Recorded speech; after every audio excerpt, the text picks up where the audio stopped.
There we go. There we go.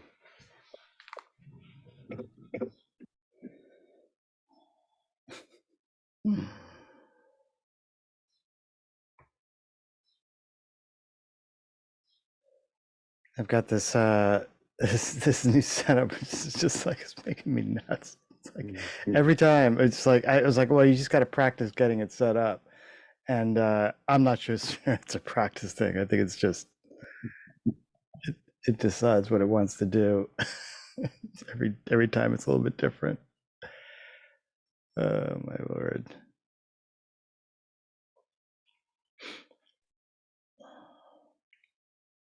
Hey, Thomas. Thomas, How's it going? how's it going? Real good. Found a little time in my schedule for the NFL. Oh yeah, usually That's always a good you have feeling. you have a standing meeting or something. Yeah, I don't, they didn't, it wasn't on my schedule, so I didn't ask questions. Yeah. And a free Friday. Yeah. Right now they're like, where the hell is that guy? Mm. I'll put this one on my work schedule, so it says design fiction office hours. Socializing it all over my business. Yeah, all up in my business.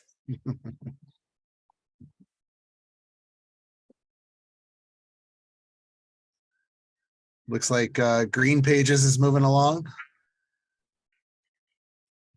Yeah, I'm starting to. Well, hope yeah, it's exciting, and I think getting to the point where it's like the focus is really around just like making actual pages for the magazine instead of like I guess we've moved past the point of like what exactly is this, which is great. And so yeah, we had a fun workshop on Tuesday where we kind of used the design fiction or the work kit of design fiction to Nice. spark some ideas for like small classified ads. And so Nice. we're kind of, it's nice because we're building out like a classified section that will probably end up taking like 4 pages of the magazine. Okay. But it's also a nice way for people to kind of like start out ideas and just like test things to see what works and what doesn't work. And it's just like, okay, does this feel good in 50 words or 100 words? Oh, maybe it will feel good as a full page ad. So Nice. nice way to get people involved. And yeah, the work kit it was nice to like kind of apply that. So I just took the archetype cards out Okay. because Because with we know what the archetype is. Yeah. right. Yeah. Yeah, there was even talk of making like a Green Pages expansion pack of the work kit, where you Cool. like choose archetypes from the film industry to like expand the deck. And I was like, that sounds great, but let's finish the magazine first. That's our curse, right? That's the Yeah. NFL curse is just keep going in different directions. Well, I guess it depends on, who takes that on. Because a lot of the, well, I mean, so Florian and Florian lives in Germany, so it's hard for him to come to office hours, but I guess it's actually more probably because of his work, not the time difference. But we've been kind of working on it for a year-ish, maybe a little less time. But then there are new faces coming. So if like a new face comes in and is like, heck yeah, I want to make the Green Pages expansion pack for the cards, and it's like, absolutely go for it. But Florian and I were getting excited about it, and I was like, we gotta keep keep our eye on the ball here. That's the tough bit. That's the tough bit is crossing the finish line. Yeah. Sure. Yeah, I wanted to ask you what kind of pre-work did you do for the layout for Green Pages, or did you just kind of just jump right in and start making ads and things like that? Do you have any kind of structure for the archetype or? For the magazine, sorry, you cut Yeah. out slightly. Yeah, for the magazine. It definitely was a long process. So Julian and Nick, I guess a while ago, held like a short workshop at ASU. And so there's like already an issue of Green Pages, but Okay. that issue was more like, It was a different thing. yeah, like it's totally totally tone. It was So more Julian, like it was that it was like a kind of like a almost like a science journal, but for writers. So like if writers or producers or production designers needed ideas for like little MacGuffins or gaffes or little bits of technology or those parts in, in your favorite sci-fi film where you're like base coupler ray analyzer, like what it sounds right, but whatever. So that was the idea, and that it would be in this kind of liminal space between science fact and science fiction. So things would be represented as if it was, created by a what do you call it? Like a like a scientific team at a research lab, really kind of playing around with whoa, where am I? What's going on? I didn't know that they were making, whatever these weird things. So it never really. So that was the general idea, and that it would be like a high end. We were just really screwing around with the idea. It's like exclusive subscription list, and we had this, kind of a fantasy idea that never really that sort of stayed in that it would be like we would seed the Writers Guild with these, and some people were like, wait, what is this? Wait, how come I'm not on the list? Issue 12, like what the fuck? Like You already had something to plug in. yeah, so that was like the where creative stuff. that was like where it started, and I think it took like all of last summer to kind of like figure out what this version was going to look like. Got it. So, and then it was just like a mix of like there was one like short issue that we made, not issue, but like let's see what 8 pages look like. And there was like everything from like a battery delivery service and like, I don't know. yeah, It was not like tied to film at all. Okay. It was more like, well, what are like some like massive current events that could affect filmmaking? Just like 1 degree or 2 degrees away from the industry, but then like trying to tie it in. And now we're kind of like, I think through a lot of just like making ads and writing articles. I think that's Fun really stuff. yeah. And then Fun once we creative kind of stuff, once we got an idea of what was working, then I like made a flat plan. And Oh, you did? Okay. yeah, How long did that take you? the flat plan didn't take, well, I've never made a flat plan, so I don't know if I like nailed it, but it helped. It helped just like make things look real. And so I What- think What did you do it in? Would you? I did it in Figma just because that was a Figma, place where okay, everyone could sure. see it. Sure. I think I did all the dimensions in InDesign and then just translated those. I put all the PNGs into Figma. Got it. And then I think like the plan for June is to hopefully fill out all the pages. In And Figma? then yeah, or design the ad in Photoshop or whatever you want to use, and then just drop the file into Figma, so that we know it's done, and we can like people can comment and then give give advice or critique or like say like this is working or this isn't. And then in July, hopefully we edit all the content and hone it in.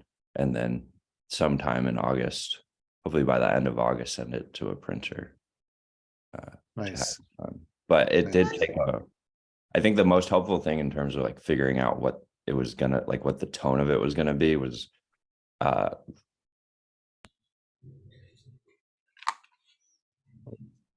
so like Florian wrote an article about the line or doing the production design for a film about the demise of Neom.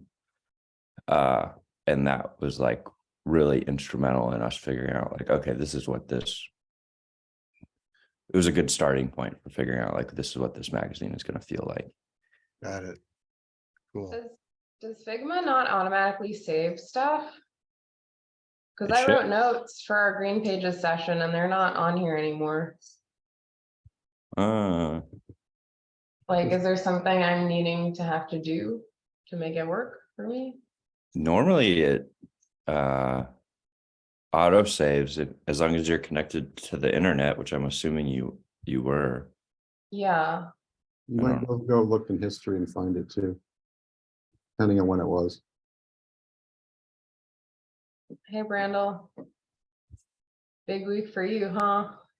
Yeah, a little bit. It's been really exciting to be able to bring it out from under the security clocks. They're very high quality. We have, I think I still have one in the closet. They were awesome. They've been popping up all over the Bay Area Craigslist. A linen set from Apple's security closet.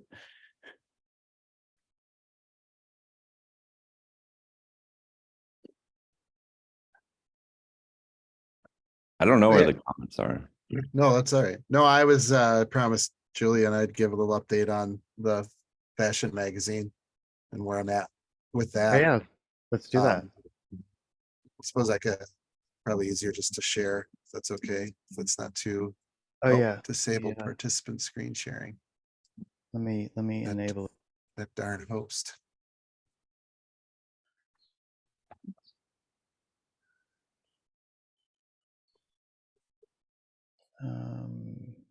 Screen share.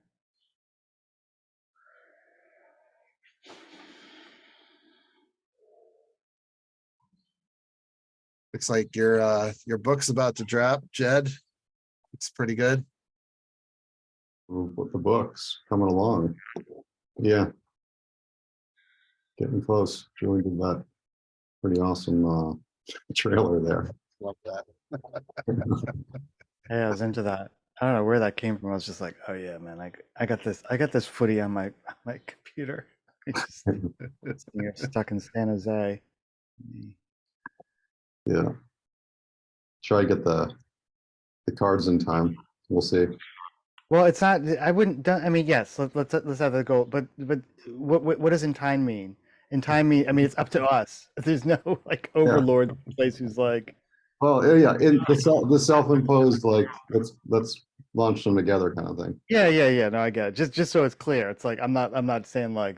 I mean, July 9th, I made that up while I was sitting in a chair with the stuffing coming out of it at San Jose Airport. So it wasn't like. I just put that in. It's like July 9th sounds like, it's my birthday. Sounds like a good day, roughly, a couple weeks after the books are meant to arrive. And if it doesn't come out on July 9th, Yeah. then no one's going to fucking fire me. No. Yeah. Bleacher, you're done. No, please. Give me one more chance. Well, yeah, I see it more as like, you got to give yourself random deadlines to get Yeah, to. exactly. That was, I guess that was it. Yeah. I did the And same thing. if one of your kids gets a runny nose and you can't do it, it's like, oh, good man. So I've been focused on the flat plan. I think I needed to do this to have a place we're to gonna put things. We're gonna start a bar called the Flat Plan. The flat plan. I love it. Yeah, it'll be like on the first floor. Let's go to the Flat Plan and have a beer. And yeah, so how I'm creating this is I've just got a issue of Harper's Bazaar, and I'm going through it page by page to understand the materiality of the fashion magazine, and actually learning a lot of how things are kind of laid out. I'm doing it in Lucidchart. I was going back and forth in Figma and InDesign, and like I know this tool really well, so I knew I could get this done really fast, or at least as fast as I can do it. So I got like a brand palette and and fonts and stuff like that, but and then like the page count, and then sort of the layout for the spreads. It's like the first, I don't want to make anybody dizzy, but like the first like literally 80 pages of Harper's Bazaar is ads. So that's going to be a lot of fun to fill in once we start getting to the creative bit. And I'm just mimicking the like where the brand names are placed, if they have a logo, if they have any text. There's a lot of like dual spread ads that then are reflected on the next spread as well. So they have essentially like 4 spreads, 4 single spreads or 2 double spreads. And that, but now I'm starting to get into the actual content, which is a lot of fun.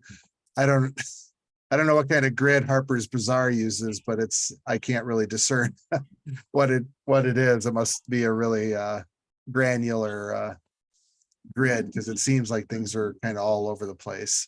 But just starting to get to the table of contents, which then is interspersed with another ad, and then you continue like a single page ad, a double spread, and then it continues the table of contents. So long story short, I'm learning a whole lot about the materiality of how it's set up, and that's in order to kind of nail the archetype. I thought that was necessary to have that instead of just kind of making guesses, because they are the fashion magazines are very specific, kind of how they're laid out. Like Elle or Vogue, they're all going to be like 80 pages of ads, and then they start getting into the content and things like that. But this is almost done. There's not much left to go, maybe another 50 pages or something like that left in it. But I've just been hitting it on Saturdays right now, but I plan on doing more engagement with the Hyper Collaborative once I'm able to once I have this kind of set out and need the creative input to start plugging in to this. And this is by no means gospel, obviously. It's just meant to, if we work off this, then whatever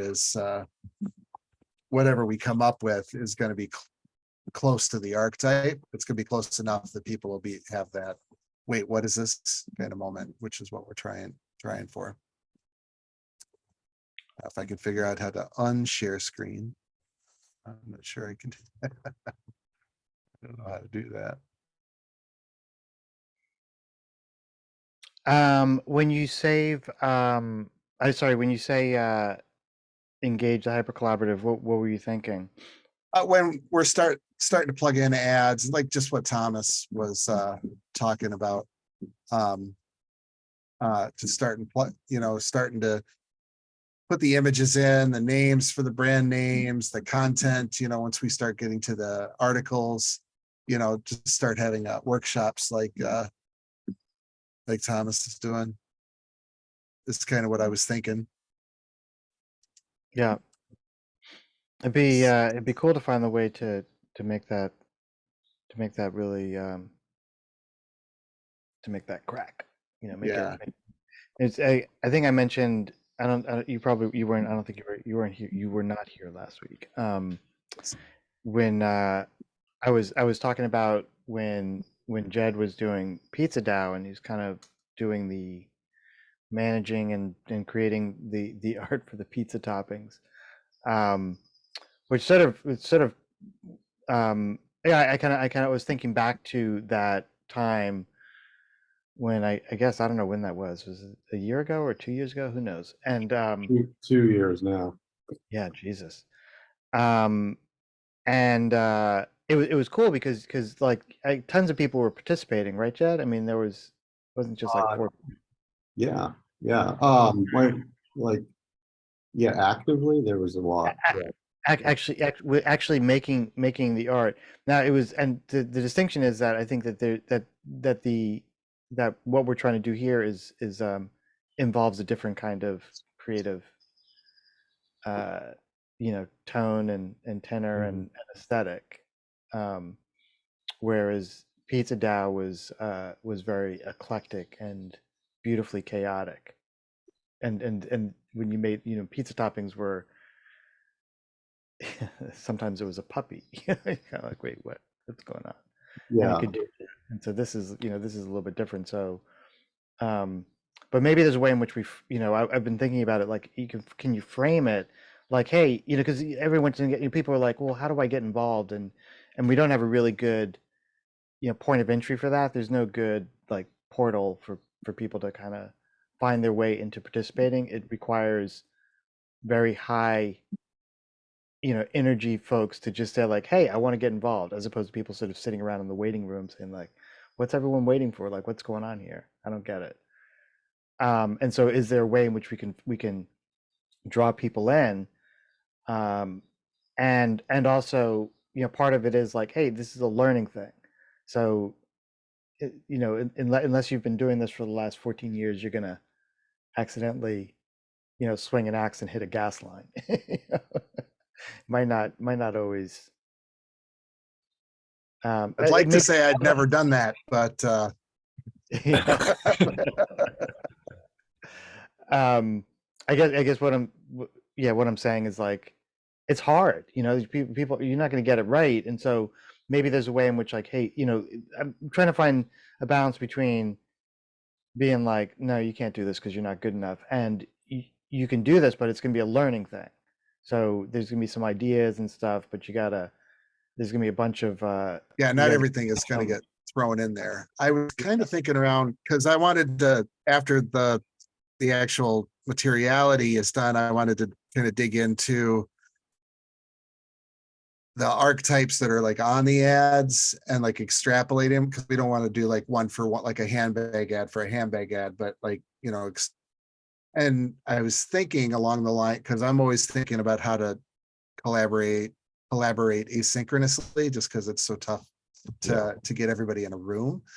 And I was thinking of like posting prompts for, okay, so we need 5 ads that connect to this type of thing, right? Or we need 6, brand names for companies that do X or something like that. And having that sort of collect into the Discord thread, and then updating the flat pan based on, what comes out of that are, that comes out good, right? It's something along those lines, where it's like little mini contests or mini games or something like that for people to sort of jump into and get their mid journey on, or if they want, if it's about content or something like that, something along the lines of like gamifying it or mini games or something like that. Where go ahead. Say more. Say more. Say more.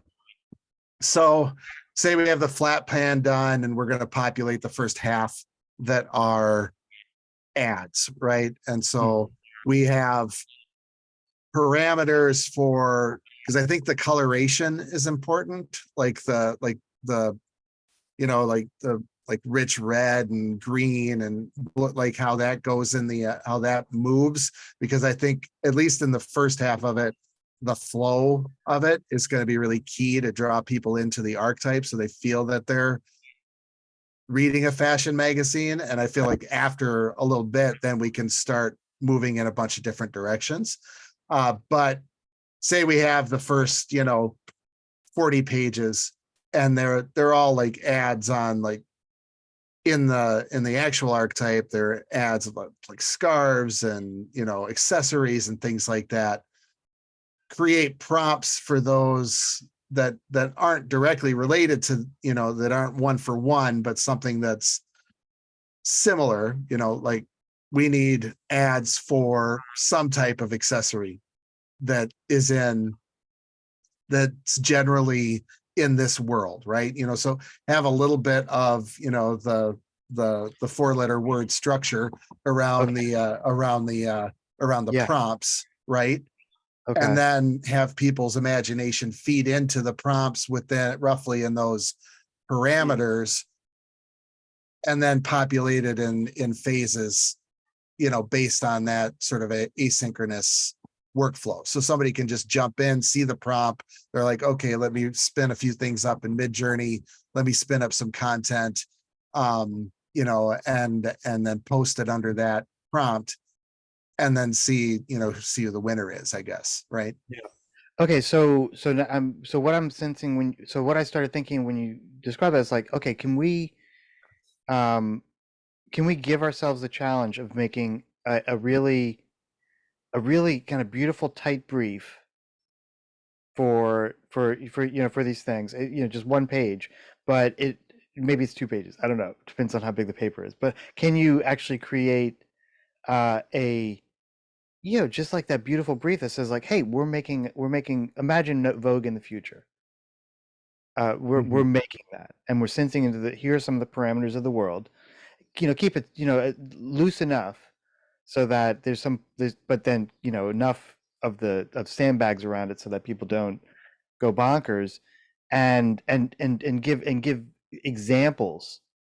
Because the first thing I wonder, and this is just me, expressing my fears, is that you say like a magazine from the future, and then you get a bunch of people doing ads with robots, or go just to Or someone worse, else. everything you're seeing on Instagram right now, that's connected Yeah. to like, because everybody, like everything that I've already gone through in Midjourney that I thought would be in the magazine, now it's all over Instagram, right? Like everybody's doing that same thing with like moss dresses and things like that Yeah. in Midjourney. Everybody's doing that now, right? So the one other thing I wanted to bring up was like digging into the novel ideas in a design fiction, like that, like imagining harder, essentially. You encapsulate it, with that. It's like what's not already out Yeah. there. I'm seeing that as a parameter of design, like a very core parameter of design fiction. It's not just extrapolation, like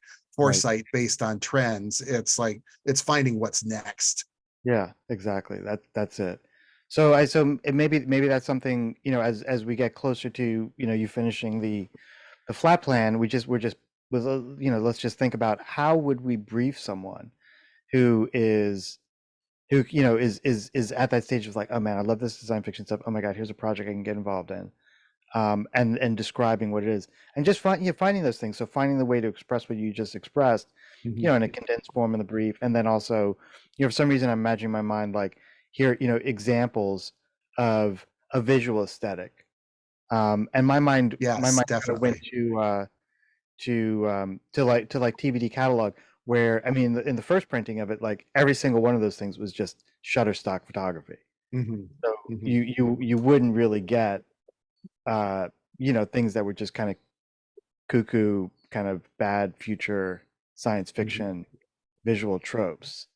And there's something magical about the way it feels when you see that, because you're like, wait a minute, this just looks like any old shitty product catalog.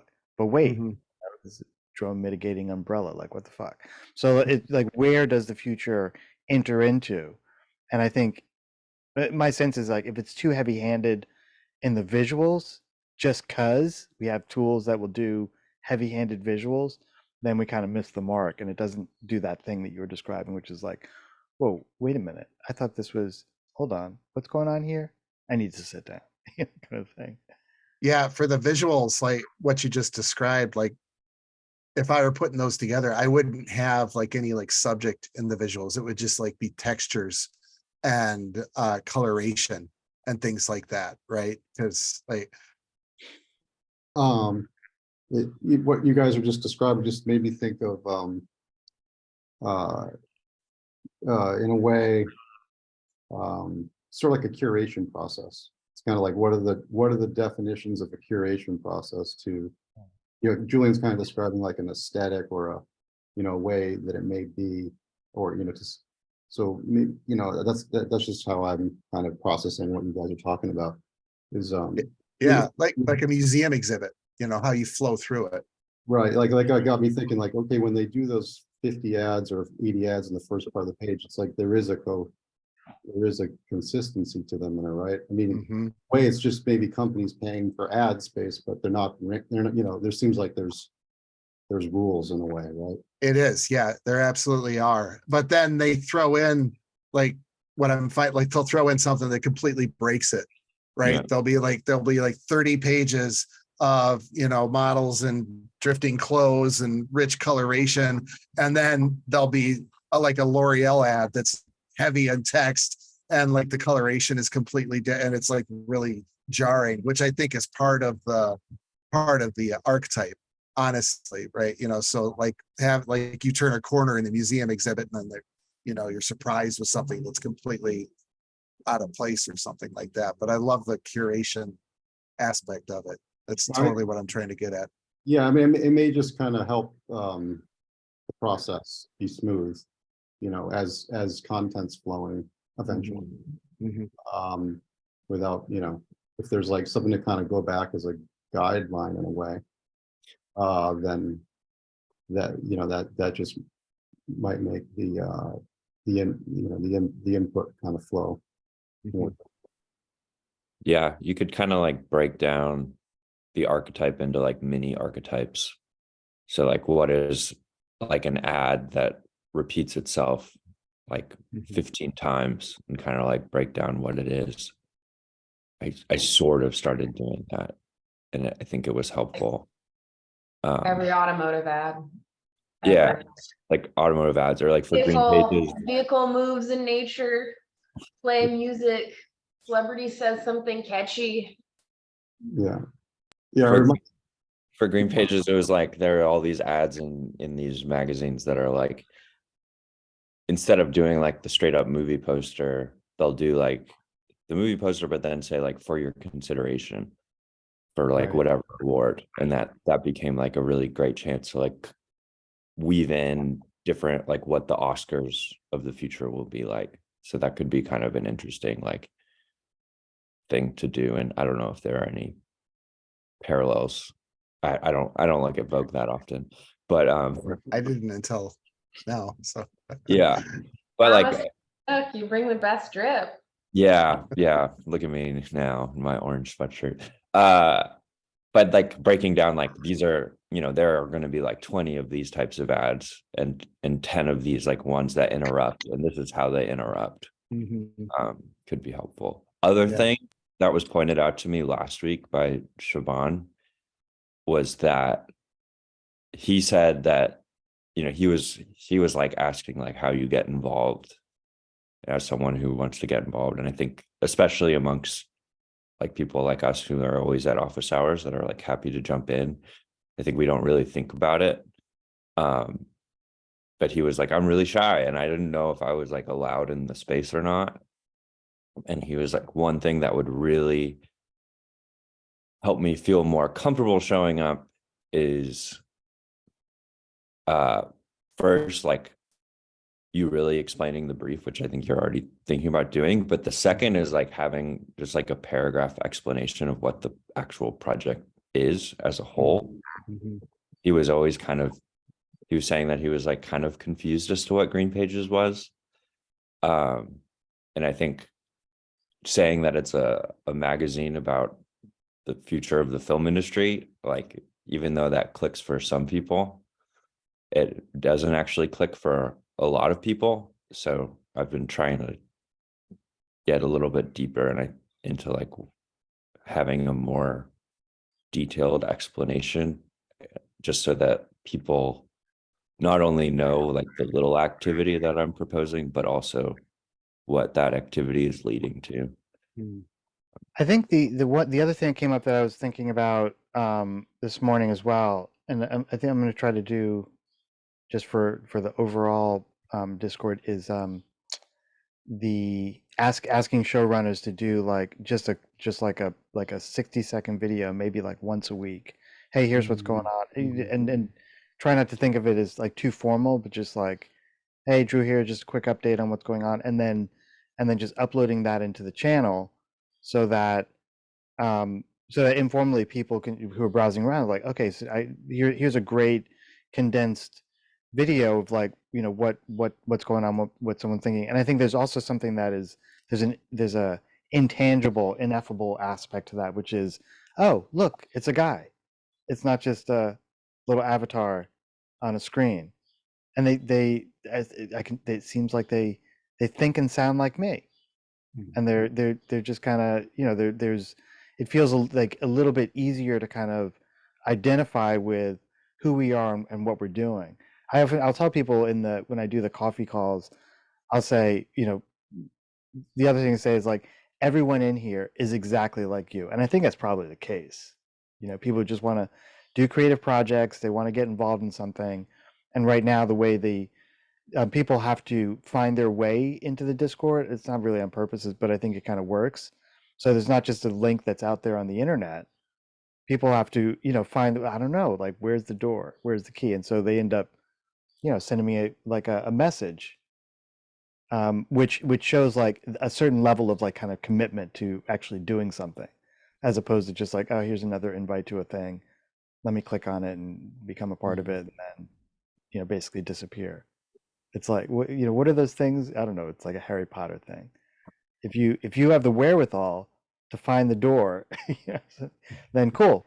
You know, you've passed. What do they call it? Like in video games, like that's it's not leveling up. It's like, damn, what's the word? I can't remember it. It's something in that. Evolved. It's like Pokemon. Like Waypoint. you cross the barrier to entry, right? Yeah, yeah, it's like that. But there's a a specific waypoint. Yeah, There's a the specific word waypoint. in my Yeah, head, like save point or something you like that. passed the first test, you know, but you didn't know it was a test. I had no idea, but yeah, you guys get what I'm talking about. Can I do my updates as like Bear Grylls or like Coyote Peterson? Like, Yeah, man, it's your deal. Whatever you want. just to been do. dropped here in the wild, searching for divine fiction. It'd be funny to do it in reverse, like you come from the wild and like I've been dropped into this office environment. Like, what are these mammals doing? Exactly. Yeah, I made in my life as a real boy, I made the comment, it's like, that's knowledge management in the wild. And then all the young people, they started filling up the Teams chat with like gifs of like Tarzan looking for information. Like I put Jack Black from Jumanji. He's like, it's all dirt on his face. That'd be me looking for design fiction in the wild. Completely confused.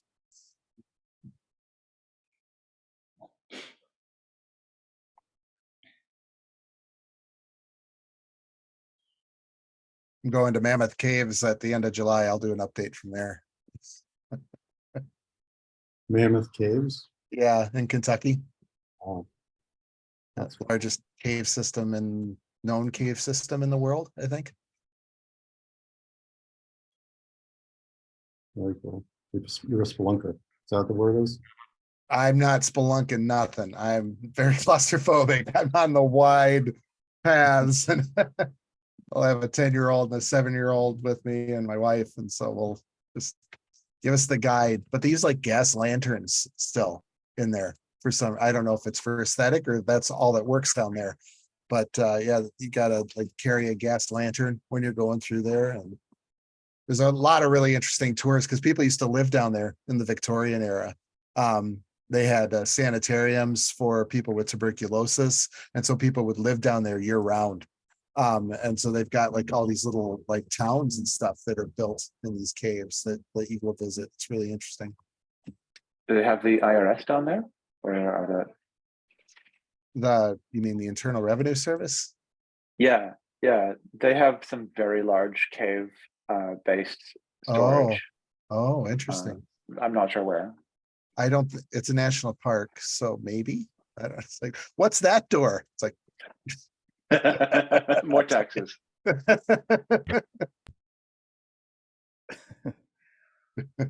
In the salt beds or something. yeah, don't tell Elon, he'll have his servers down there, like, gracious.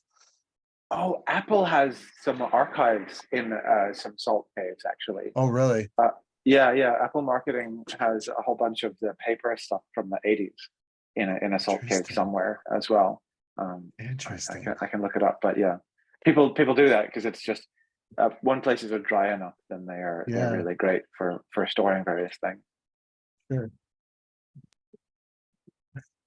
So sometime in the near future, somebody's going to uncover Apple's 80s ads, and it's going to be like the discovery of the Nag Hammadi library, right? That's what they're going to base their understanding of our culture on, is these these ads they found in the salt caves. Measure time before and after desktop publishing. I do anyway. So that's AD after desktop publish. Got it. BC before computers. Well, cool. I'm glad I got to give you guys an update. Anybody else have any questions or comments or encouragement, or want to throw tomatoes or? no, that's really cool. I mean, I really like the sort of the rough breakdown of the layouts and the archetypes of the ads. I think that providing a solid frame of reference for people to be able to see all of the parts of what an ad and a magazine are is really useful. It was a really constructive part of my sort of design and art education process to be able to just draw big ugly blobs in a picture to go like, here's the character and here's the background, and just to be able to do those kinds of separations, because drawing is only very slightly a mechanical process, and and there's a massive amount of sort of the apprehension of the scene to be able to go like, this is where this thing is.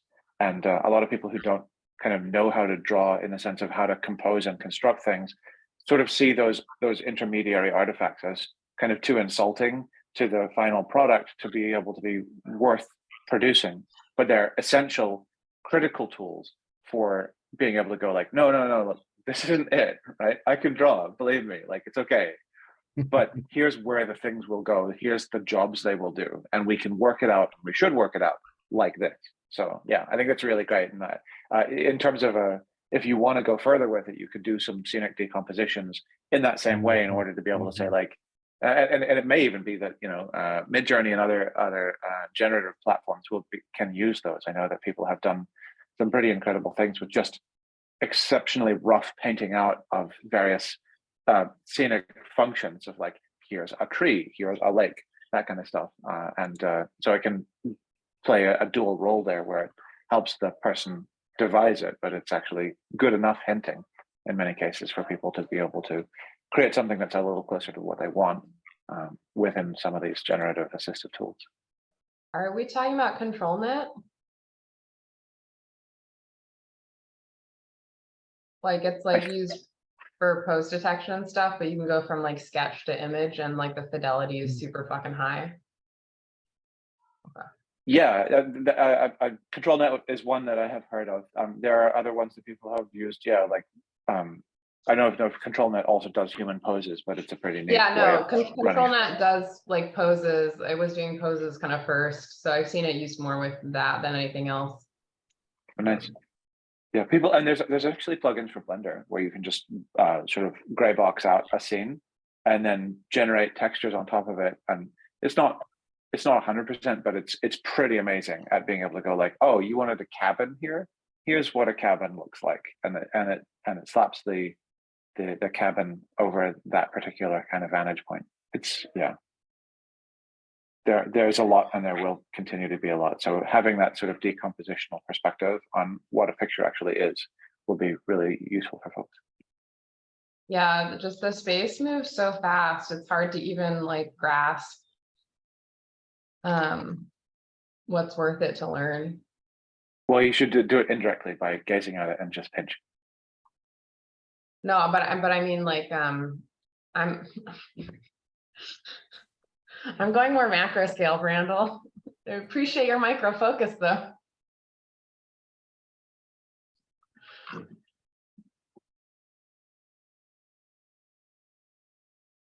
Randall, Very you- good. Okay. No, go ahead. No, I was just commenting on Brandal's thing. I was just wondering if you had discussed much about what he's been up to lately. But you know, if you're done, that's all. I'm done. Just hold it. I'm done. I was gonna say goodbye, actually. And, it was very nice to see all of you.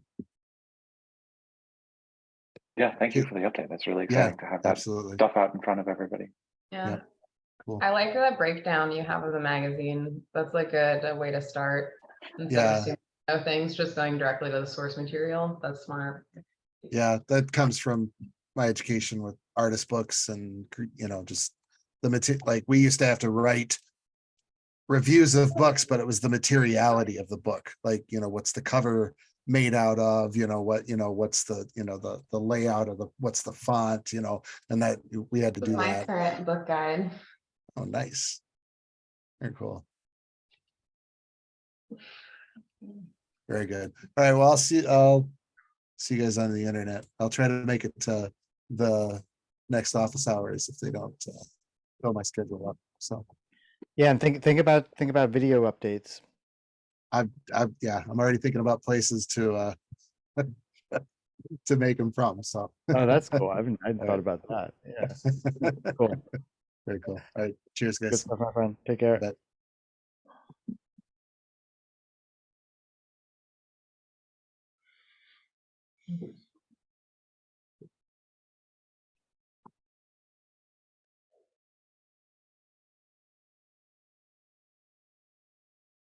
So Brandel, you're talking about using a 3D pen to repair a toy. Uh-huh. Moving forward, like what does kind of the future of creative reuse look like for people moving forward, So- you know? Yeah, I think that these are incredible. These could have happened many years ago before 3D printers, but I think they didn't. I don't know that anybody decided that they would want to sort of get a whole reel of PLA or ABS and stick it through a heater and a pen. But now that you can, I'm really fascinated by what that does to like home shop repair and people being able to compose and construct things. Something that this would be perfectly good for as well is if you have the ability to print out flat or near flat surfaces and then bond them using something like this as well, then the sort of the scale and the scope of what it is that you build is vastly different because you don't have to be building up, which is often much less strong and much less clean. So I think that there are some really interesting things by sort of hybridizing the approaches that people are doing for fabrication and construction, and it gives you a human back in the loop. I mean, that's like, you know, my obsession with what's wrong with many people's frame of AI is that it's not that AI is not cool, it's that it's not considering and conceding enough to what people can and should sort of do as interventions on the stuff. And that's not something that AI can't do. It's just something that people aren't doing with it today. And so like it is almost definitely too long ago for you, but there were these Photoshop plugins called things like Kai's Power Tools back in the 90s, and Bryce and all of these other things that were bizarre, riotous, sort of generative and sort of navigational landscape tools for being able to kind of look at KPT Convolver was one where allowed you to look at and evaluate all of the different permutations of a filter and a plugin, and all of the weird, gross Photoshop art of our art of the 90s was kind of a product of it. But AI needs that, and so sort of mixing people back into all of these systems, from 3D printers to AI tools, I think it's going to be really productive. And I feel like AI has that if you're running it locally, right? Like, I think that's more like an access point and how much scaffolding you want to do. Like, in my mind, right? Because you can like download different checkpoints, you can use different models and stuff, but like, you know, if you're using a big platform like Midjourney, the capability, you know, is not designed for that. You know, but if you're just like running it locally and stuff, you can kind of create vastly different things. And to me, that's where the human element is people training custom checkpoints and then uploading those, and then other people, you know, being able to like download and use them. that's definitely a huge part, and there's also the sort of the potentially paranoid aspect of personal ownership versus not. So that is a help, and it puts the power in your hands to sort of be in control of the sort of the properties of it. I still think, and I may be wrong on this, I haven't seen what it looks like when you're running it locally and having sort of 100% devoted resources. But I think that there's a big latency problem. I think that there's really special stuff that happens when you have the ability to respond within milliseconds to a tool's action. And it allows you to develop much more reflexive notions of where it is you want to take something. So like I said, I haven't tried these local tools, so it would be really interesting to see. But when you have the ability to move your hand and for something to happen when you move your hand and then to move it back and for that to be reverted, then you have the ability to see with your hands. You have the ability to express and navigate those spaces. And that's not exclusively, like, that's not universally the case with people and their ability to draw or things. But when you have like a couple of pieces of paper that are sort of coding for the blocking out of a scene, you can just move those around and kind of see what they tell you. And if and when AI has the ability to do that, it may already be the case locally. Then that's going to be really special. But if it isn't there yet, then I think that should be one of the main goals of the people involved with it, to be able to give people those kind of reflex speed actions with AI. Randall, Yeah, I can't do that on my machine, but I'm sure other people can, because like I'm, running like TI 3080, Yeah, and I'm sure NVIDIA would like to laptop sell it with to like, you. 16 gigs of VRAM, but that's kind of it. Yeah. I'm looking forward to the M2 Ultra. I do not have one, but I will be asking for one. Yeah, I don't know what it looks like to run any AI tools in like a M1, M2 environment. Like, I just know from the PC side, for like, because I'm going at this from like the Stable Diffusion kind of NVIDIA based angle. Yeah. And like, I know people with Macs, and most of them are going through, stuff like Colabs and just creating a Docker to be able to run it, but they're still paying for server time. Yeah. So So I don't know if that's just an architecture problem or, yeah. There are folks who work on, they're called pro workflow tools, and they've been helping the Blender Foundation, among others, make sure that they understand that developers understand what to do with Apple Silicon and Metal in order to make it run, and their results, which are out in the public, are really wonderful. So Apple Silicon can do Blender cycles at, like I said, this reflex speed, this kind of modeling speed. That's on my M1 Max. So I'm really looking forward to what that looks like on an M2 and an M2 Ultra as well. I imagine the thing is that, like, despite the fact that Apple didn't say the word AI at once in the DubDub keynote, it was everywhere. Every time there was transformers or models or ML models, they were saying AI. They just didn't want a Sundar Pichai supercut of everybody saying the word. So it's there, and it's really important for everybody to be able to make use of. And there's a big team on machine learning, and actually Apple Silicon has specific, like, all of those those system on chip things that all Apple machines actually are nowadays have devoted silicon specifically to ML workloads. So like M2 Ultra has heaps of them. It just requires people writing for it. So hopefully, if they don't know how to do it yet, the people will be learning enough to be able to do a lot with it, because it's a wonderful collection of capabilities in those MX chips, and I imagine people will be excited once they get their hands on them, which will be next week. Well, isn't like ML like historically You just in have to the use it to silicon? plow in, otherwise you'll never get a word in. You just have to plow in.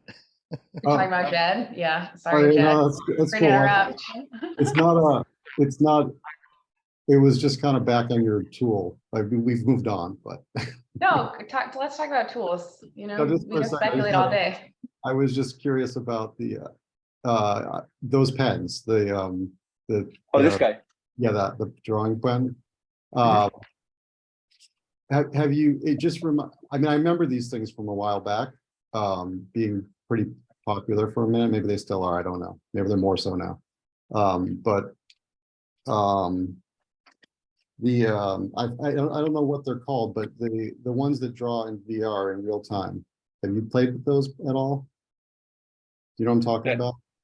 Oh, so like Tilt Brush? Is that what it's called? Yeah. There are a couple of modeling tools like Tilt Brush, Gravity Sketch. There's one called Adobe Substance There's an Adobe one, yeah. I know. Creator. No, what is it? It's not Substance Creator. So it's in the Substance package.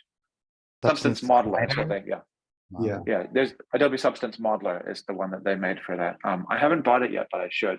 I might as well. I've got a 2080 and they are like VR, I guess they are, tools. You know. Yeah. But to me, it's it reminded me. I hadn't made the connection, but you showed me. You brought up that the pen there, and I'm like, oh, it's like, it seems like in the AR VR world, it's like that's been going on for a couple of years or however long. But it's a very similar.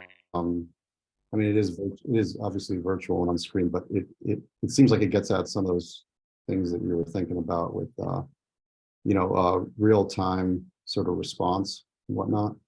This isn't down this isn't down the AI discussion, but in general, I mean, there's one guy that comes to mind. It's like, he goes by Joy, who makes a lot of. Yeah. You know that guy. Yeah. It's terrifying work. Yeah. Yeah, it's like, it's kind of weird, but he uses those tools really interestingly, I think, or at least, it seems like they're pretty, he's fairly sophisticated with the tool set. And it kind of reminds me of like the tactileness that you get with that pen. And anyways, that's just what came to mind. I was just curious if you'd gone there at all with those things, or had interest with them. Totally. So I haven't played with the Joy World stuff, but like that's kind of what I do a lot is I play with the ideas of instrumentality and creation and stuff like that. So I don't know if you saw, I made like it's a book generator. So Stripe Press, Stripe, the payments company, they have this like greatest hits set of republishing of their favorite books, Dream Machines about JCR Licklider, and the revolt of the people, something like that, and Revolt of the Masses, but the cool thing about that page is that they have these interactive real-time versions of these books. And when I first went to the page, I couldn't find the model file that they had used, and so I thought, what if they had procedurally generated that in real time, so that you could create your own books just by twiddling a couple of knobs. It turns out that they didn't do that, but it made me want to do it myself, so I did. And so you can sort of put together whatever kind of book size, spine shape, metalness, roughness, embossing, things like that. So I make tools like that on the web, kind of from giggles, but also for the benefit of being able to talk about what kind of expressive and productive capabilities people might have with interactive tools, often in VR, or better at least leveraging 3D on and for the web in the future. So it's something that I'm really into, and something that I want to make sure that every platform that every big tech company, including Apple, has an awareness of the value of when they make a new platform. So that's what I've been doing for the last 3 years, is working on sort of things like Vision Pro and what needs to happen for VR and AR on the web in particular, in order for people to be able to kind of use the results of, but also build these tools so that people can do it. Cool. Yeah, if you don't mind at some point sending any, I don't know, specifics, links, I'd be happy to look at it. I just don't know where to go, I guess. Yeah. Randall has a I great YouTube channel where he demos the tool. What's that? Yeah, he's a Randall has a great YouTube channel where he just shows demos of the tools he does. Oh, okay.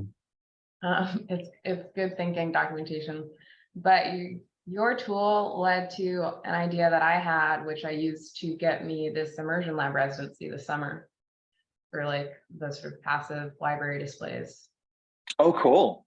I'm glad that went somewhere. I know, right? That was still for a while, but it did go somewhere. So thank you. That's right. Yeah, the guy who wrote, I think he still works at Figma, Marcin Vickery, also used it for the Shift Happens book as part of his promotions. So you can look at and open the book up and stuff. I don't know that there are any web VR devices on the market today that anybody else can get at. That means that you could be able to open up books that way and look at them in VR, but it is cool when you do. So yeah, there's a lot of really fun stuff to sort of play with and experiment with in terms of the actual benefits versus just being sort of sheer their novelty in that space.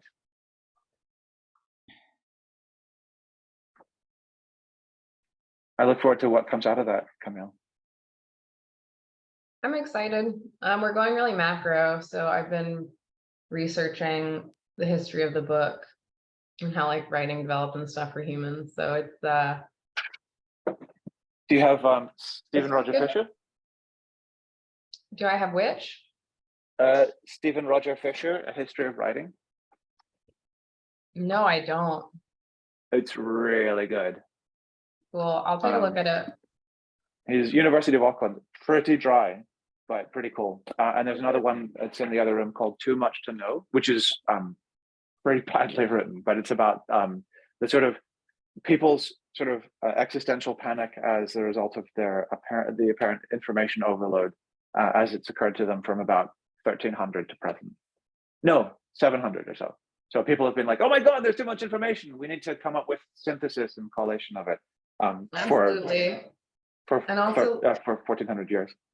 yeah, and like why things are the way that they are, and like why is paper this size, and just it's interesting history. So yeah, thank you. That sounds awesome. I look forward to it. I like the mathematics of A2 paper. Yeah, as a native metric person, I enjoy reminding people of how much more sensible it is. A History of Writing is the most One like of those almost guys. first book I've ever seen. Sorry. I'm not writing an A4. I'm writing a letter. No, I'm just kidding. Point. I get it. History of Writing seems like a recursive book almost. Yeah, you could do a lot of things with it. Fisher just puts one letter after the other, but it's not riveting. It is a textbook, but it is interesting to have that in hand, effectively, to know all of the things in it. It's not one of these things that is a pleasure to read, unfortunately. Right. Do you know Irving Finkel? He's a historian at the British Museum, and he talks about Sumerian writing, and he can read and write Sumerian, and just goes on and on about writing in the most wonderful way. Real character. Yeah, one of the things that Fisher says at some point is that like the history, like the sort of the history of the spread of different sort of attributes of writing for the most part doesn't reflect the superiority of one system or other, but the political realities of the people with the power at the time and what it is that they did with it, which is really interesting because like there are things that are better and they do diffuse, but it doesn't necessarily happen in the same way. Like just because you have books doesn't mean that you win all your fights. What it more means is that people notice that books seem to have an advantage, and so then they sort of they creep into other cultures over the decades and centuries following people's realization of those advantages. But yeah, all of the things that are different and all of the things that come at cost are interesting too. Like the fact that like Korean completely revamped its writing system, and that like it's a national holiday to celebrate how awesome it is that the guy did it. But on the other hand, it means that there's a lot of relationships of words to shapes and words to other words that have been obliterated as a consequence of using a phonetic syllabary, that they don't have the ability to recover and sort of aren't sort of conceptually part of the frame of reference of what it is that words are within that culture, which is intrinsically more present within Chinese, particularly traditional Chinese, in Taiwan and stuff like that. So yeah, there are always costs to those kinds of innovations as well. It's been a really interesting realization. Just dropped a nice little picture of the African dialects and all the different writing that they had. It's just so diverse. There's just even, we're just so immersed in our own lineages. We see histories of the alphabet and they're only our history. They don't even comprise all the different systems. There was a really different, really interesting little system the church had for a while of using for numbers, of writing these numbers. Cistercian ones, yeah. And I just think that's the coolest thing. And it almost seems to me like there's a new number system that is both capable of doing the calculations just by overlapping the numbers. You know, it would be so cool to be able to just write two numbers on top of each other and see the added sum. I think stuff like that's possible. I put it in the, I put it in the wrong channel. Shoot, I'll put it in the chat channel. That was a mistake. How's everybody doing today? I haven't seen you guys for a couple of weeks. Pretty good. I was I'm a little bit travel weary. It was I think it was like first flight up, like, and then last flight back yesterday, and the last flight back was delayed like 2 hours, so it was the last flight out of San Jose, which made me a little bit anxious because I was like, fucking hell, man, just get me the fuck home. San Jose is a destination, though. I mean, you know, we got San Pedro Square. We went to we booked out SIP Center on Monday for our launch party. It was very fun to have everybody there. But no, I don't blame you for trying to leave. It was fine. There's nothing really to complain about. I'm missing Santa Cruz. I'm back up by Mount Rainier now. Oh, you're up in what's it called? Pacific Northwest. Not Seattle anymore. I'm south, down by the mountain. Nice. Yeah, it is. Countryside and birds. What town got- are you? Bonnie Lake. Cool. Yeah. Have you guys seen that Merlin bird ID thing? You city dwellers, you probably haven't had the interest, but Cornell released a audio graphic kind of tool to do real-time bird recognition, and it's so amazingly cool. It's definitely a tricorder.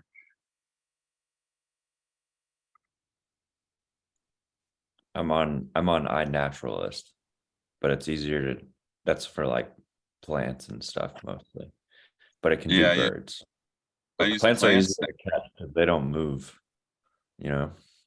I haven't seen a naturalist. It It's gets to cool. the whole idea of cataloging the world. Like if you could, I wonder if you could tell this quality of the street by listening to it as you rode over on your skateboard. I started like a mini project on that. I like started monitoring the sound of like 16th and Mission in San Francisco. I'm way more curious about the smell of a city. Like if it smells like stale grease, I'm out. I don't want to walk on that street. Like to me, smell determines the way I walk through a city more than sound. I You think know, because like I can deal with like an annoying sound for a while or construction noises and stuff, but smell, I'm just like, I'm out. I cannot be in this space anymore. I was helping my friend deal with this situation in the house here yesterday that would have repelled me from the smell. But I think I'm post COVID, it has changed my relationship. Everything seems a bit less vivid and a little bit more abstracted. There's a really weird part of the lack of smell, lack of reality almost problem. Things look more vivid, but they smell less real. And I really wonder how COVID affects people's sense of actual embeddedness in reality for that reason. If you're watching TV and it has just as much presence because it doesn't smell, and neither does the world.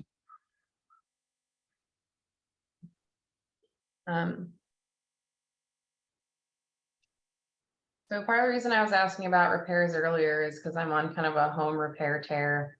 But it's like the way in which I repair things, instead of making something look like, you know, the rest of the house or like the lamp it broke from, I just make it look different intentionally, right? It's kind of like Kitsugi, but maximalist Kitsugi. Nice. And I like the hyper, what do you call it? The postmodern parasite approach, where you attach objects to structures that are parasitic to their former architectural use. Like you see that as parasitic elevators on the outside of buildings. yeah, that's funny. I like the name for it. Uh-huh. But I've been trying to do this lamp. Oh, I have this that's lamp with glass globes, and then I got it, one of them came broken, and I was like, oh, I'll just make it weird and drippy. So, but I haven't used this type of is that filament. It's called, glass? no, it's 3D printed, but it's smooth. Oh, I was just saying, it But- looks sort of like glass print. I mean, I'm trying to make it as formally kind of consistent, but since Brandel's playing with this 3D printing pen, it's created with this filament called PVB, which prints like PLA, but is a little bit more brittle, but you can smooth it with alcohol. I So was the gonna reason say it an looks so shiny acetone and stuff polish. is via an alcohol bath. So I've and seen I'm some still, acetone polishes too. yeah, so that's if you're printing with ABS, which is a lot smellier. Yeah. So, and also ABS stores not as good, longer term, I don't think. That's the thing, when you start investing in the infrastructure, you're really having to figure out the tools around it. How do I store the materials when I'm not using it? And that's kind of where it's where you kind of reach pain points. Yeah, the prototypable materials that don't last are not even worth using to me. Yeah. And then it becomes, well, how often do I use this tool, right? Is it worth it for me to keep it? If I'm only using it once a month versus once a year versus et cetera. Did you see the fiber plastic books where you sinter? They come with a fiber page and plastic pearls on the page, and then the laser sinters the design to each page as you turn it. And then you press the whole book and bake it and then sandblast it to get the part out. What's it called? It's a- Fiber I'll have to find plastic books, fiber plastic casting. It's like a sort of like sintering, but they've controlled it by putting it into these fiber pages, and then the fiber gets welded into the polymer, and then the polymer's all pressed and baked. So, okay, so is it fiberglass or is it resin? Because I haven't heard sintering in layers with fiberglass like that. Yeah, it's a new one. Let me see if I can find it. I'll find it for you. You guys keep talking. Give me a minute. It is strong structural parts. That's what I liked about it. Hmm. Um, Yeah, I think that's the challenge, like, you know, at home building and stuff. How can I build something that is strong enough, structural enough, right? Because it's like, you know, I'm sure Randall with the 3D pen, you know, it's like this is sort of strong, but like very flimsy at the same time. You know, I feel like sometimes like with really delicate prints, I'm like, oh man, if I look at this wrong, it's just gonna fail. Yeah, and that's so frustrating because it's so perfect for that brief moment. Or it's not perfect, but I don't know how to make it better. You know, like, oh, I don't like where this put the seams, but I don't have control over that because I'm relying on this software to mediate between, you know, like me and the machine, you know. Like not like I'm gonna like learn G code to be able to like, you know, custom do this because it's not worth my time. Yeah, I ordered a wood burning tool so that I will be able to smooth out surfaces on prints or on jobs. So I built like a smartphone case like this, Nice. just sort of like that. But it'll need to be like, in order to, like, I can fill it in more. It's sort of just a basic bumper case, but in order to get it more comfortable on my hands and to be able to put more material on it, I want to be able to smooth out those layers in order to get the rest on. But I'm looking forward to what happens with that, because it seems like if you have the patience for it, then you can actually make things that end up quite solid by just depositing more and more material on the surface and then smoothing it down. I've played with one of those pens for a while. I was making dragonflies. It's fun to make the wings flat on the surface because you can just get perfect dragonfly, kind of a lacy wing effect. Yeah, they're great for those planar surfaces, and then it's pretty good. It would be even better with a jig or some clamping to be able to bond surfaces at odd angles. You know, that was one of the things that was really fun. I went through a period of building laser cut designs back in the early teens. I was looking at a company, Panoco, who would do sort of made to order laser cutting. But one of the challenges is the fact that you can only make cuts at 90 degrees to the work surface. And so there are ways of being able to create arbitrary connections, but computationally it's quite demanding to figure out. I mean, I was building designs myself, but mostly to think about how to make programs to build designs. So being able to build like shelving units and various other pieces with it. But yeah, like I like algorithmic furniture and algorithmic architecture. I got really into that rabbit hole for Unity. Was doing some cool things in the gaming world with that for a little bit. Yeah. A friend of mine was built a windsurf board algorithmic generator, like a configurator for being able to come up with things for a windsurf board robot cutter to be able to kind of create valid things. And then he kind of turned that into a whole thing on its own, which is now the computational geometry core for SketchUp at Trimble. And so I need to talk to him about whether he is thinking about putting that onto the web in virtual reality, because I need it. But yeah, really, really cool in terms of what it means that you can do. And I really love like 3D scanning's opportunities for being able to consider existing objects and artifacts and integrating them. Something that we've been doing recently, because I've got cats and they're bored of being inside. Sorry? Especially the integration of AI with 3D scanning. 100%. So many good things. I had an uptick on my capability there this week. There's a thing that is released now that does really easy photogrammetric scans and nice shareable format, and you send it to an iPhone and it just drops it right into an AR experience. I sent one to my dad of a hammer on a stump, where I scanned the hammer sitting on a stump like a sledge. Yeah. And then you can crop the scan to the point cloud. It was cropped just below the top of the stump, like 1/8 of an inch. And so I sent him this file, and he had never seen the format before. The phone made him place it. He put it down on his desk, and it's photorealistic. He sent me a picture of it. It just looks exactly like you'd hope.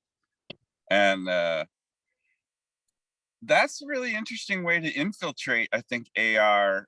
And I mean, it's already working here, but the capacity for that photorealism to sort of disrupt the uncanny valley problem a little bit is cool. I think I found the video. I'm gonna push it to the Discord so you can see it, Camille. Thank you. I'll put it in the office meeting thing.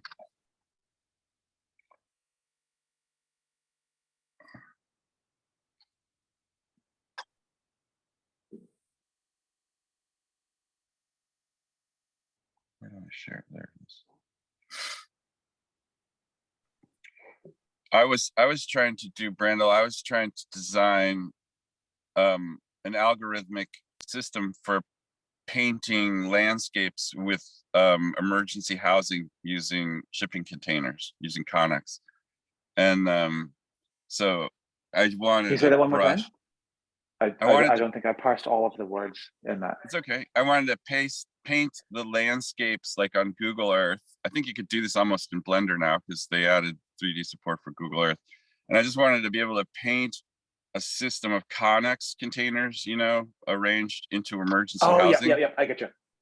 So you could basically take a country hillside road, like, and convert it into gravity-driven, you know, Connex kind of communities. I love the idea that you have ski lifts and just drops, so you don't have any motors on bikes. You just use gravity fed and hills. That's my childhood dream. True, like literally. So I think it's funny to keep it going. Ski lifts, and wouldn't it be cool if you could just ride up to the top of a tower and then take a hang glider to the next one? That's how you do it in the Great Plains.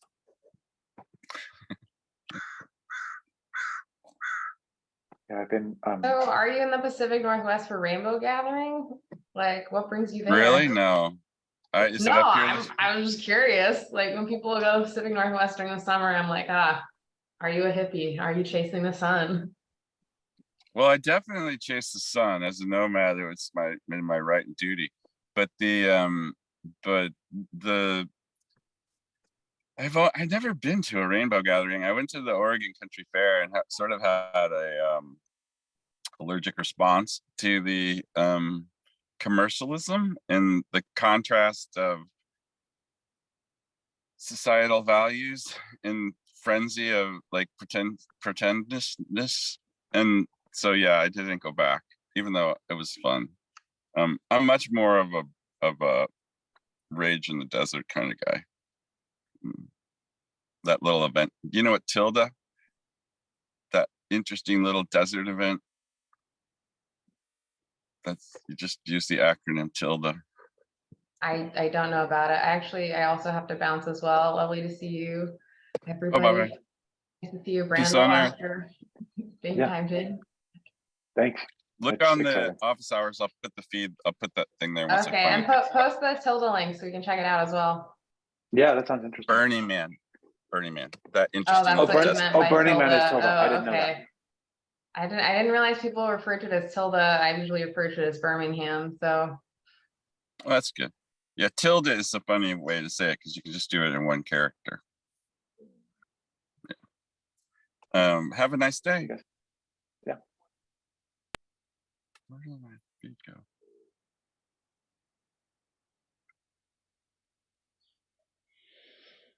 How long are you up I there? like your new haircut, Julian. Oh yeah, my guy Art. he gave me a A little like, part. He's like, I'm gonna do something crazy. I'm like, okay, go for it. I'll give you a part. I never had a part. Go ahead.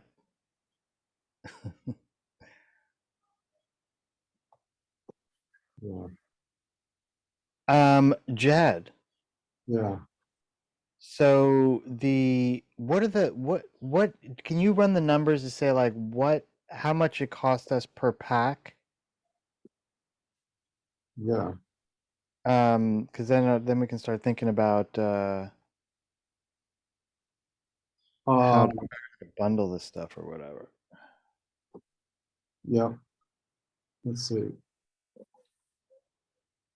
It's not gonna happen.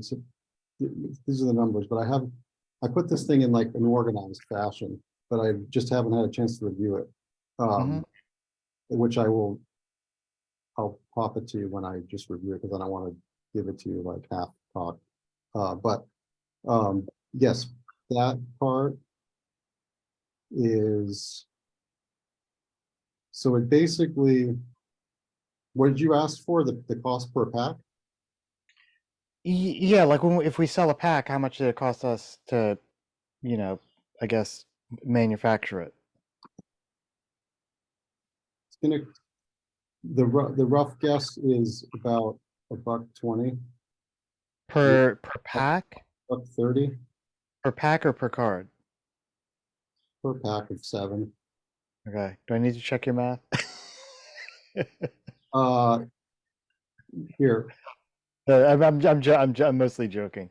We'll run them. I'm just trying to percolate I've got, without actually, opening a spreadsheet. Like, okay, maybe, I was thinking just based on the stuff you sent through last night, or just kind of, all the logistics hassles, like maybe the book, you get the book and the cards, and there's a price for that Yeah. does all that, so we're making money. And then once all the cards are sold out, like that's it. That was the unique proposition for the early folks. And then after that, it's just the book. And then don't send any of the cards to Berlin, to your point. That sounds like a headache. And then if people are like, yeah, and then I don't know, something along those lines. yeah, like, well, here, yeah, you look amazing today. I just want to say your colors and shape just killing my screen. Who, me or Jed? Because Jed's got his purple Both going. of you, but Jed's black and blue, kind of like the tip. He just looks like an avatar of himself. No, that's Jed. That's the shot. This is unless I see Jed in person, it's like I see his nostrils. I got a new. I had to take a shot of I it have because it just I looks have so a new good. screen that's above. I have a screen that's above. So now I haven't figured this one out. I don't have an extra. No, I love it's just Yeah, you got to whole- keep it. so simple. It's so simple. I know it is. It is. It's just Too like novel? Is it a too novel? body and like a head, and then just this. I mean, Also It's not standing. even a hat anymore. It's just like the shape above your head. if we were doing a cartoon, and that would be Jed's, and the view would always be like this, That would be- Totally. Oh, Wait a minute. I never understood. And then some people would be like, "Oh, I get it. For 3 years, I didn't know what that was. It's a hat."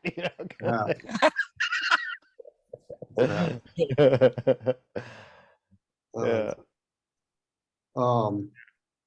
Wait, let me respond to that thought. There's more cards than there are books, Julian. So I'm thinking like that. Wait, what do you mean? How many cards are you getting done? How many packs are you getting done?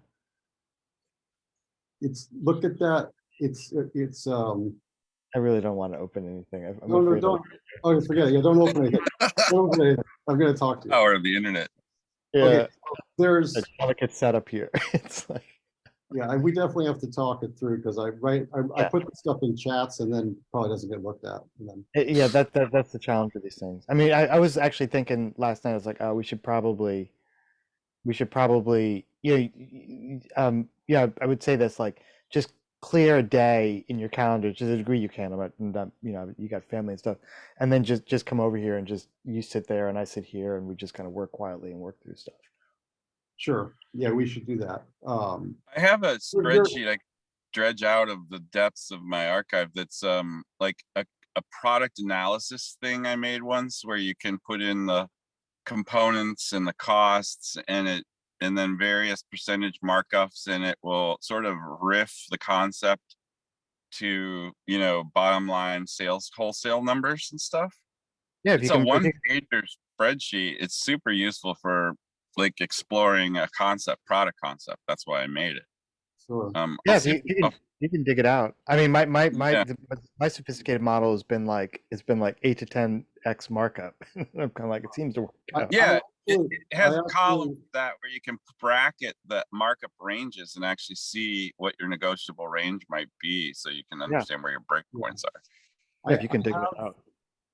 Yeah, I'll look for it. Yeah, that'd be cool to see yours. I have one that I made with a friend. On like- your old Mac 2.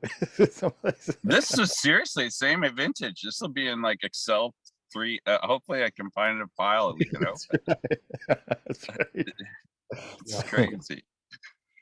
It's really interesting when old files become relevant again. I think that's especially tool files. Yeah. Yeah. What were we saying, Jed?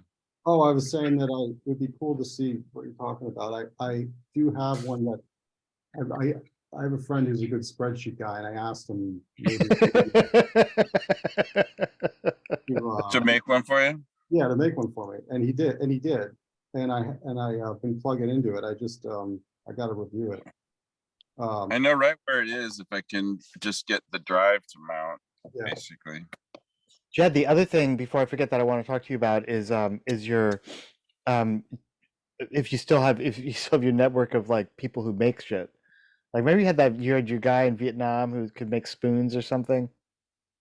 I want to tap back into those kind of worlds again and do some more bespoke objects, inert objects maybe to start with, rather than things that need a battery. Did I ever tell you about the Canada? This thing I found in an alley when I was walking to work in St. Louis one day, Julian. I might have even showed it to you because I had it in Seattle. And it's this green handle that looks sort of like it was designed in a 1950s Jetsons studio concept. It's aqua green plastic, perfect condition, with a chrome handle at the end that unscrewed a nylon piece inside that had 3 little jaws. So it looked like you could feed wire into it and twist it and lock it and grab it. But literally, no matter the reason I call it a Canada is because when you opened it all the way up and read on the inside, it said Canada on the inside, like it must have been made in Canada. And I'm like, what? Who makes anything in Canada? And I sort of call it my object from the future because it was brand new, off the shelf, found in literally the broken rock of an alley under a dumpster in St. Louis. Completely out of place, out of time, weird colors, good shape, no, like there's a Reddit for what is this thing? I have no idea what the Canada is. So I think there's something interesting in making objects that are inscrutable. That's what I was thinking. From some future world and but do it in a way that where people will puzzle over it in a beautiful And maybe way. even Because that's find where- some accommodated use in our timeline, like use it as a bottle opener and it works great, but it's Yeah. not a bottle opener. Yeah. Anyway, Jed, you were going to say something. Oh, Sorry. sorry. What was I? Well, I was just responding to your the last thing I think you were talking about. There's more. Vietnam spoons. Well, Oh, yeah. before that, way before that one, but. The how much does it actually cost to make a pack? Well, yes, it's $1.09, and then you add a few things and it's a little more. And then the other point is that if you do 7 cards and if there's minimum 320 of each card, which we arrived at early. And so if you just do the math to break that down, the smallest amount you get card pack wise with 7 cards in a pack is just under 3,000. So that's going to be, you know, 1,000 more than the books. So when I say there'll probably be more cards left than books, that's what I mean. Oh, And- but I mean, that's okay too, I guess, you know. Yeah, but the other way you could do this is you can just to start tweaking it, like as in put 10 cards in a pack, and then you're getting closer to 2,000. So Yeah, we could, maybe we should do that. Maybe we should do that. That then way look at- it's all matched up. it could be pretty close, I think, and then also we got to just look at what we want a price point to be for a rip open pack of foil cards Yeah. versus a book and versus maybe a. I mean, the other thing that I thought was really kind of nice Well, was the book, in my mind, the book was it's a $25 book. yeah, That's what stuck in my head. wrote Even though I down- put 1999 on the book, Yeah. I mean, I was trying to So- make it sound like a shitty mass market paperback. right. So it's a little more than that's cool. I mean, whatever the numbers are that makes sense. Like I wrote down the 1999. I put it in a bundle pack based on that pricing with the little detail saying, let's just look at it. These quantities and numbers can change due to what we want. So, but It I might put- even be easier to charge $30 if it's the book and the cards. So people will be like, "Oh, I get it. The book is $19.99." I mean, yeah. So yeah, the last 2 visuals in our chats basically show that. It basically shows a group price as a bundle with the book. It comes out to just under $30. Shows the card packs at $8.99, and it shows the box pack at a higher price. As like That's what I was just gonna say. Is there some kind of bracket where you get them separately and they're profitable separately, and then you bundle them, and the bundle's a great deal, but it's still profitable? Like, are Yes. you- What do you think? Do you think that? Oh, but then, yeah. I mean, There I was part of me was thinking like, how do we just move both of them quickly? yeah, put- get it out of your bundle hands. it. Yeah, that's sensible.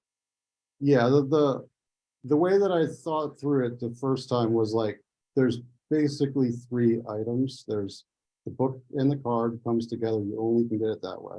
Yeah. Unless I guess it's out of the US. And then there's the single pack cards. And then Mhm. there's a very, very, very small amount, maybe 100 or so or 200 of like the collector's set, a full set of the cards, which is something that they do in card collecting, is you can get a. Let's try it from a buyer perspective. You've got your people who want to get everything 100%. Those are your collectors. Then you've got your Yeah. people who can afford the book and want the cards. And then there's the people who want one or the other. They don't care about the cards. They're not collectors. And then there's the people who maybe can't afford this and they just want the cards, or they whatever, so it seems to me like you need to create some price brackets and then hit those, because the people at the top of that pile are going to spend a lot more. They'll Yeah, pay for it. right now, the bracket I wrote out was 3 price points. One was $28.99, one was $8.99, and one was $59.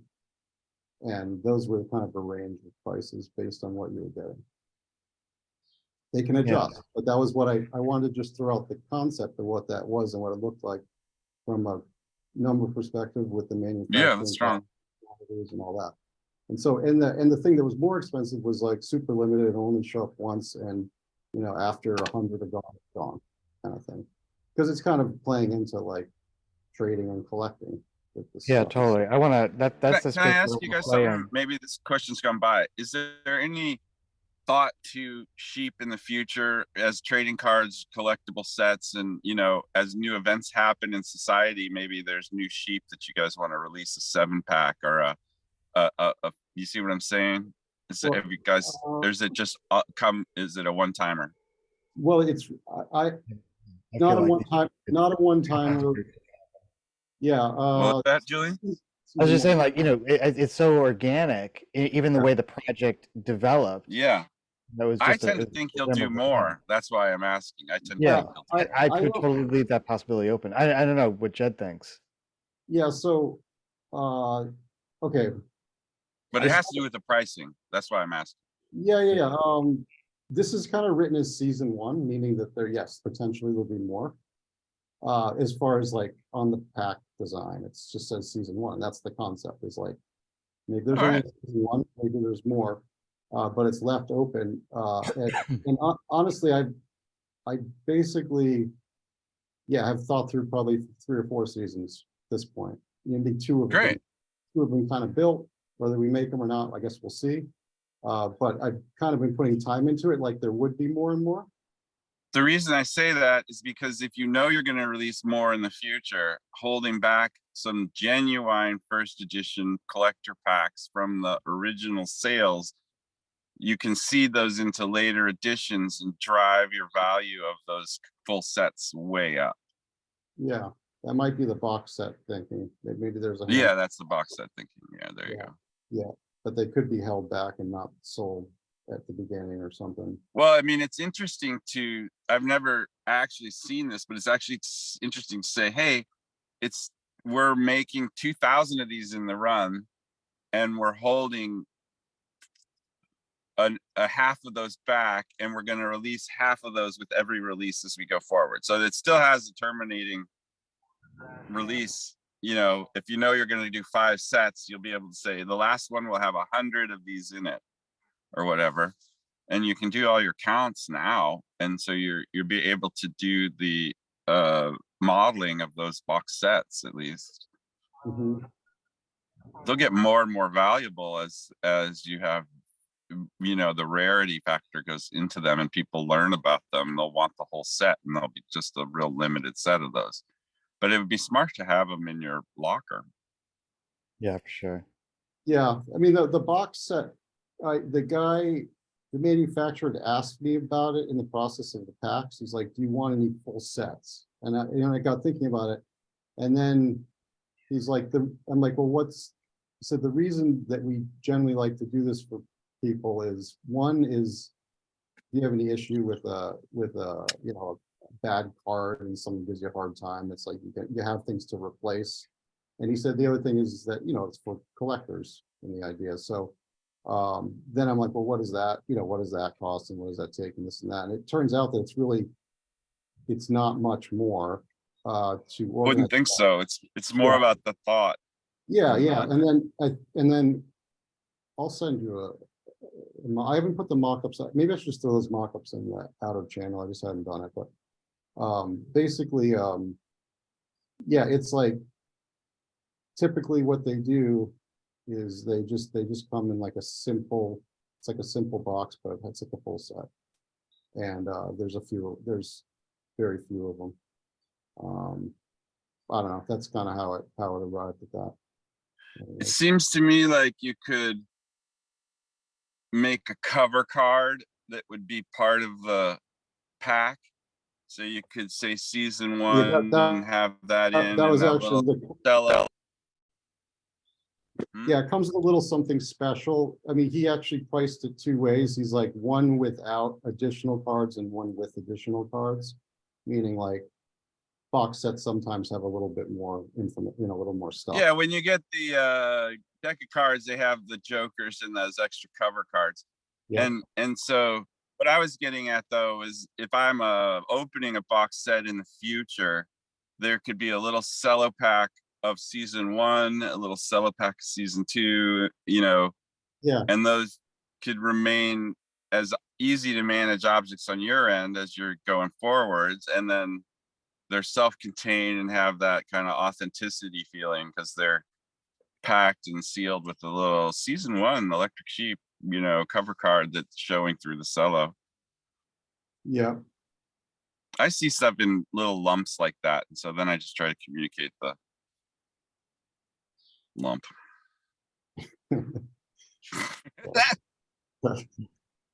Yeah, no, that's cool. Lump and churl. That's one of Shakespeare's epithets, is to call people a lump and churl. Lumpin is a pretty good Yeah, it's kind of like, what? That doesn't sound good. It sounds like a pancake that didn't quite work out.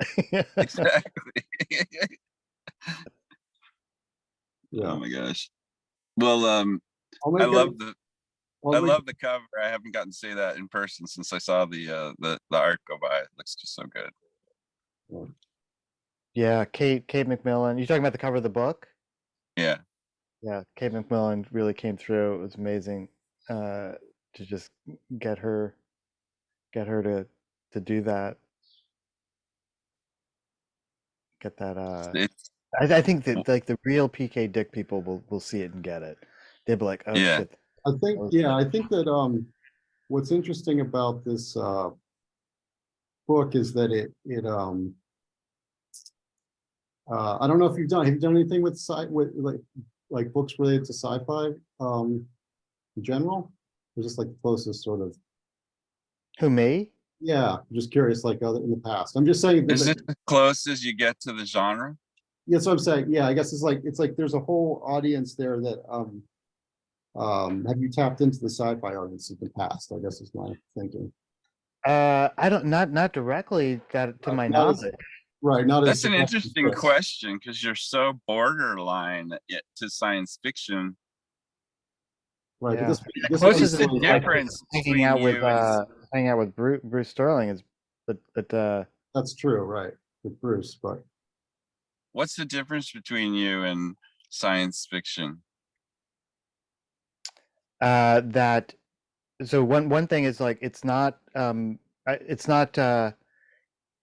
with science fiction. I think in most instances I can think of you know that you're engaging science fiction. In other words, if you pick up Neuromancer, right, you're not like, oh, this isn't, as you said to me way back in the day at the Hit Lab when I was like, where's the lab man, you said like, go get Neuromancer, and just kind of nodded your head exactly like that and smiled and turned on your heel and walked away kind of thing. Not really, but I still imagine Yeah. it's just kind of, oh, what?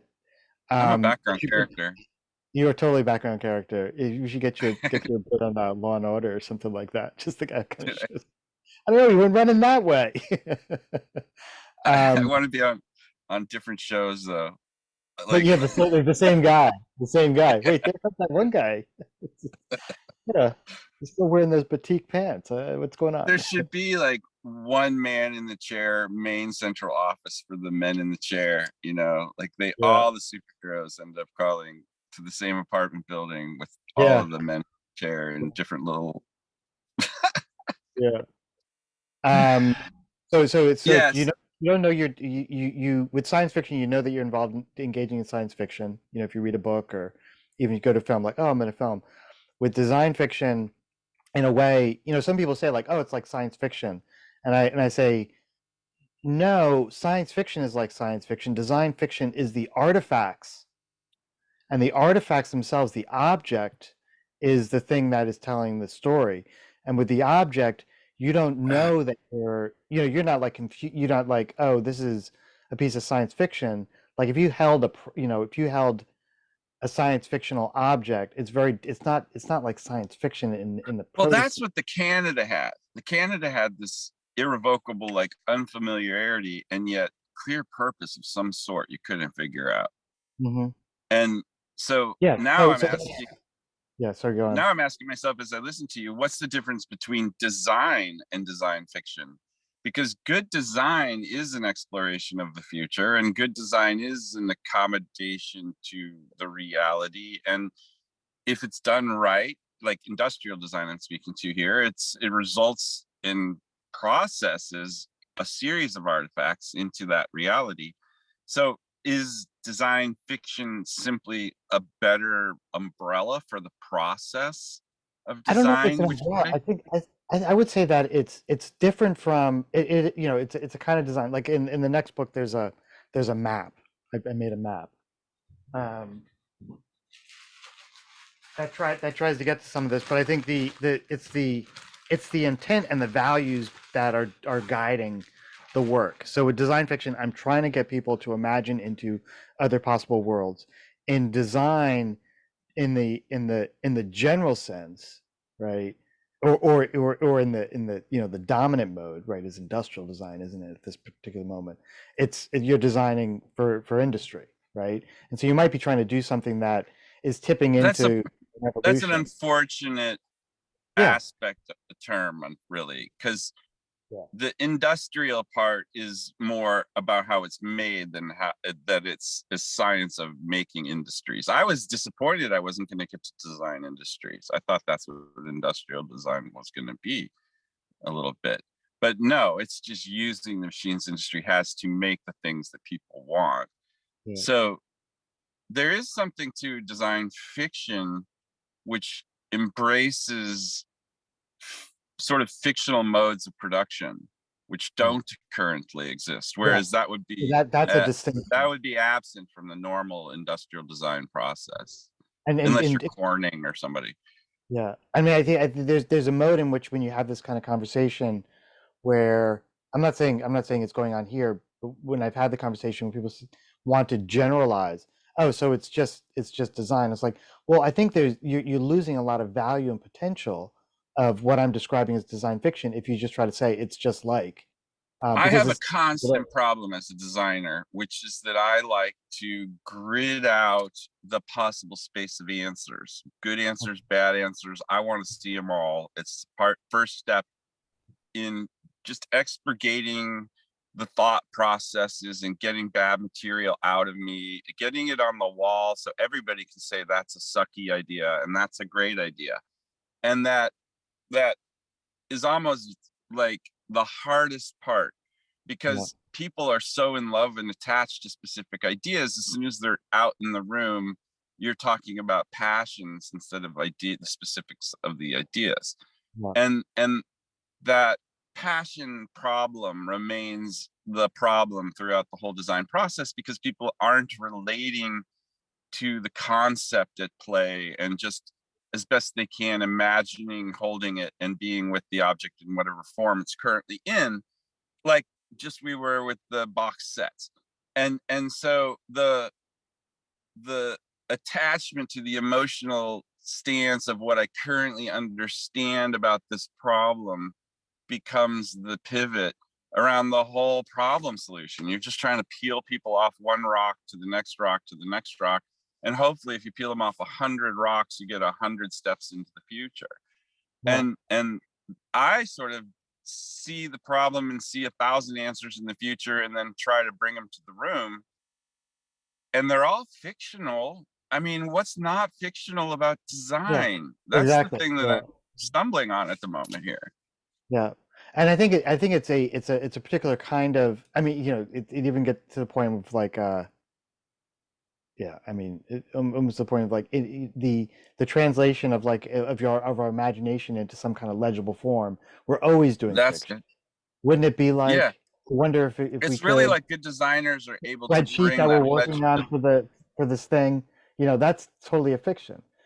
Financial forecasts, your pitch deck. I mean, it's all a fiction, no matter how. And so, I think if we come to a deep appreciation, and not trying to generalize it to everything, it's like, well, what we're doing. I mean, I think you were just at the tip of it. Well, and this is. I mean, this is what this book is about. It's like what we're trying to do is translate imagination into a form that is legible, into structure, in various ways. And if we start breaking apart the different ways in which imagination is translated into structure, everything from, you know, interpretive dance to the most structured, buttoned up, I wear a bow tie financial forecast of, you know, economic prospects for. Well, all the way down to regulations for street curb heights. I mean, just the most trivial controlling. There's a huge range of what human documents are. I think we're speaking to that. Yeah. There's a spectrum of reality from wild thoughts and personalized ideas to systematized, ground down to the finest nuance kind of terminologies. Yeah. So like from like expressive and imaginative to like super rational to the point where you're convinced you are actually in fact as opposed to fiction. And so I think does design fiction actually kind of sort of posit hypothetical conditions, hypothetical needs in those conditions, and then the objects that meet them, and therefore implies emergent needs we haven't seen yet because we're not thinking in a whole systems way? Is that a way to maybe? I'm feeling what you're saying. It's another way of helping people feel into possibility by creating an impact. I use the analogy in this next book of like a archaeologist, but rather than digging into the past, we're digging into the future. we're finding these little scraps that represent some kind of world, and we're trying to make sense of that world around the artifact, as opposed to, let's say, Uh, like worst didactic science fiction is just telling you the world, and really not leaving much to the imagination. And I think if you take people, if you have people imagine into the world on their, with your assistance, like, I'm just showing you this thing, what world did this come Yeah, from? Then they feel like a deeper sense of engagement, and they start dreaming into it from their own consciousness, as opposed to Elon's consciousness. exactly. That's Or- exactly it. So I'm reminded of a meeting. You know Jeff Coco, and Jeff and I worked on a software after the Hit Lab for, gosh, 5-10 years. And I at think I one point remember in that. that, It was like a AV video yeah, oriented on a dime. on a Yeah. dime. That's right. And so Jet Onodime was a real-time multimedia sensors to effects programming toolkit that used qualitative rather than quantitative programming. So there was only one value in the whole system. And you could basically link any input to any output, and you thought qualitatively rather than quantitatively. It ran all simultaneously, so you could edit and see it and interact with it. So you could have a programmer and a bunch of kids playing with the thing while you reprogrammed it. It was super fun. But anyway, at some point we spent years making it as software and just having a process creative team that made this great thing. And then we realized we should stop just being that and start trying to make it into a product. And so we had a meeting. We just took a few months to get ourselves realigned to the point where we had people at a meeting and a team to write the manuals. And this is what I want to say, Julian, is there's this kind of thing I did in that meeting, and this is a good context for this because it took so freaking long to get from the straw man. We had the software, you could run it. We didn't really have a help system in it yet, but we had some help strings that were all over and you could roll over them. But there was no manual, and we really needed a manual documenting every part. And it was the day and age of that kind of stuff too. And we really set ourselves this goal that took, I mean, we had worked in the software for 4 years, and now we had spent another 2.5 years rewriting the manual to get the thing out the door. And it was pitifully hard for us to change gears and directions and get that out the door. But I remember a meeting where we were all sitting around the table, and we had the software in the air. We knew what the software was. We were figuring out how to put it on CDs and copy protect it. But I took a box, a CD box, and I inverted it. I took a CD case, I ripped out all the materials and folded them in half, and put blanks in them. I put a blank CD in there. I put it in a blank box. I put it with some paper that represented the quick start guide I wrote on the top, and another one that I said, here's the manual. And I put it all in there empty and white. And I said, what's missing from the box? And that was probably the best design maneuver I've ever had in a meeting, because it got everybody to see that all we need to do is write a paragraph here. We need a cover for this. It reduced the whole design problem to a short list of producible artifacts. Now, the arguments and how to do the manual and what did the manual look like, obviously were the next barrier to entry for us.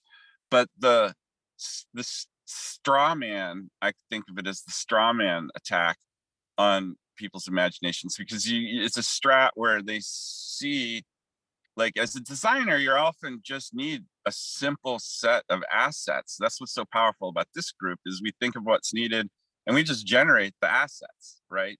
And we're not in a chain or a production line, and we're just discussing what we made, right? And so that is different than a corporate model where you've got to get approvals and all this kind of stuff and la la la la.